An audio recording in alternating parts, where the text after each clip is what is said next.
Bonjour, voici l'avant-dernière fiche de lecture pour terminer le Puma aux yeux d'émeraude.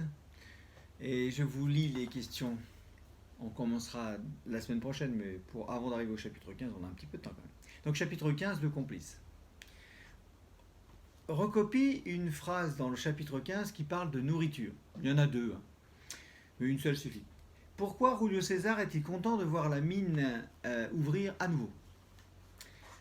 Troisième question, recopie le nom des 7 personnages présents dans ce chapitre. Alors il y a aussi d'autres personnages, mais on ne peut pas dire qu'ils soient vraiment présents. Et à la fin, il y a aussi 4 policiers, mais comme on ne connaît pas leur nom, c'est pas la peine de les écrire à cet endroit-là. Par contre, il y en a 7 dont on connaît très bien le nom.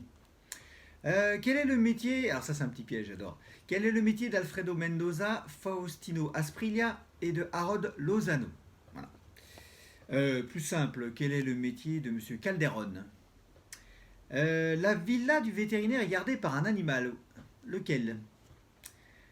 Dans quelle ville les gemmes, donc le pierre, hein, dans quelle ville les gemmes sont-elles extraites? Dans quelle ville les pierres sont-elles taillées? Et dans quelle ville les pierres sont-elles expédiées, c'est-à-dire envoyées, hein? Quel est le travail du vétérinaire dans ce trafic de pierres précieuses? C'est quoi son rôle en fait? Quel est le personnage, quel est son nom, qui a mené toute l'enquête policière? Pourtant, c'est un spécialiste lui aussi des pierres précieuses, mais il a fait une sorte de travail de policier. À la fin du chapitre, 4 personnages entrent chez le vétérinaire. Qui? Et enfin, dernière phrase du chapitre, il manque une information, une donnée pour pouvoir clore l'enquête, pour pouvoir la terminer. Il y a un truc qu'ils ne savent pas, les personnages, hein.